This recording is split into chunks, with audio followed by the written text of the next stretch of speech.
Hello friends, income tax के cases की series में आज जो केस हम लोग डिस्कस करेंगे उस केस का नाम है Bombay Samachar private limited versus assistant commissioner of income tax.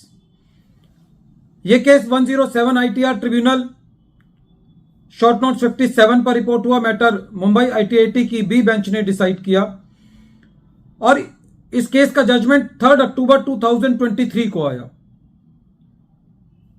जैसा कि हम जानते हैं कि एक सेक्शन 50C है जो कि बात करता है special provision for full value of consideration in certain cases. यदि एसएससी कोई प्रॉपर्टी को बेचता है तो वो प्रॉपर्टी बेचते वक्त एसएससी की सेल कंसिडरेशन को स्टैंप ड्यूटी वैल्यूएशन से कंसीडर किया जाता है और यदि sale consideration stamp duty valuation से कम होती है तो स्टैंप ड्यूटी वैल्यूएशन को सेल कंसिडरेशन माना जाता है। ये मोटे तौर पर सेक्शन 50C का कंसेप्ट है।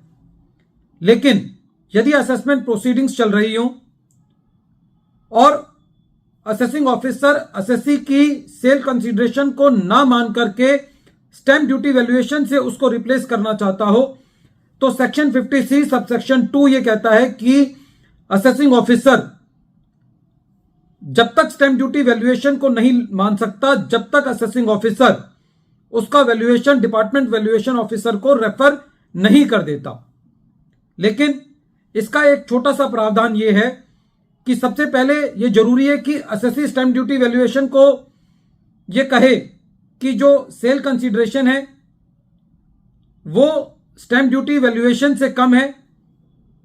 दूसरा, यदि जो स्टैंप ड्यूटी वैल्यूएशन है जो कि डिपार्टमेंट जिसको अडॉप्ट करने जा रहा है वो डिस्प्यूट में नहीं होनी चाहिए, चाहे किसी अपील के अंदर, चाहे किसी रिवीजन के अंदर या किसी अथॉरिटी के पास या कोर्ट में या हाई कोर्ट के अंदर। प्रेजेंट केस के अंदर जो एसएससी था उसकी प्रॉपर्टी डिस्प्यूट में थी हाई कोर्ट के अंदर, लेकिन जो डिस्प्यूट था वो वैल्यूएशन को लेकर के नहीं था, वो डिस्प्यूट प्रॉपर्टी की ओनरशिप को लेकर के था।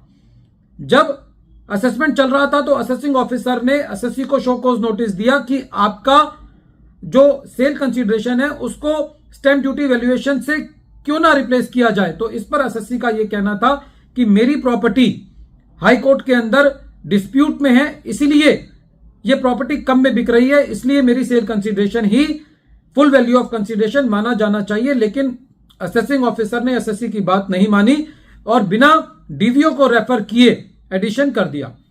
सीआईटी अपील ने भी असेसिंग ऑफिसर के ऑर्डर को अपील रखा।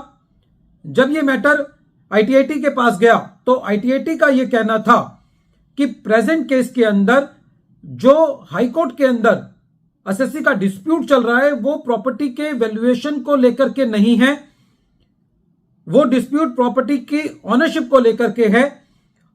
तो यह नहीं कहा जा सकता कि जो स्टैंप ड्यूटी वैल्यूएशन है जो कि डिपार्टमेंट अडॉप्ट करना चाहता है वो डिस्प्यूट में है किसी कोर्ट में या किसी हाई कोर्ट में या किसी और अथॉरिटी के पास। तो ऐसे केस में सेक्शन 50C सबसेक्शन 2 लगता है जो कि यह कहता है कि असेसिंग ऑफिसर को स्टैंप ड्यूटी वैल्यू लेने के लिए यह जरूरी है कि असेसिंग ऑफिसर पहले उस प्रॉपर्टी का वैल्यूएशन डिपार्टमेंट वैल्यूएशन ऑफिसर से कराए। कहने का तात्पर्य यह है कि असेसिंग ऑफिसर ब्लैंकेट रूल नहीं है। यदि असेसमेंट प्रोसीडिंग्स चल रही हैं और एसएससी ने अपनी सेल कंसीडरेशन जो दिखाई हुई है वो स्टैंप ड्यूटी वैल्यूएशन से कम है और assessing officer stamp duty valuation को अडॉप्ट करना चाहता है, तो ऐसी परिस्थिति में यह असेसिंग ऑफिसर के लिए अनिवार्य है कि असेसिंग ऑफिसर उस वैल्यू को पहले डीवीओ से चेक कराए और फिर उसको रिप्लेस करे।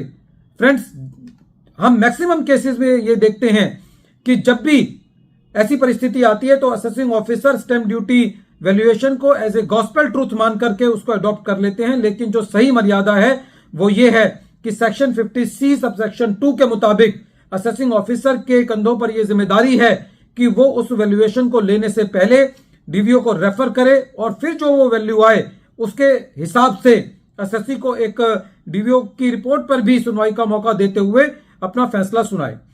वीडियो के अंत में एक बार फिर मैं केस का नाम रिपीट कर रहा हूं। केस का नाम है Bombay Samachar private limited versus assistant commissioner of income tax और यह केस 107 आईटीआर शॉर्ट नोट्स 57 पर रिपोर्ट हुआ मैटर मुंबई आईटीआईटी की बी बेंच ने डिसाइड किया और इस केस का जजमेंट 3 अक्टूबर 2023 को आया। इस केस के अंदर आईटीआईटी ने ईओ को मैटर रिमांड बैक कर दिया और यह कहा कि आप पहले इसको डीवीओ से रेफर कराएं और फिर आगे प्रोसीड करें। डिनोवो असेसमेंट के लिए दिशा निर्देश दिए।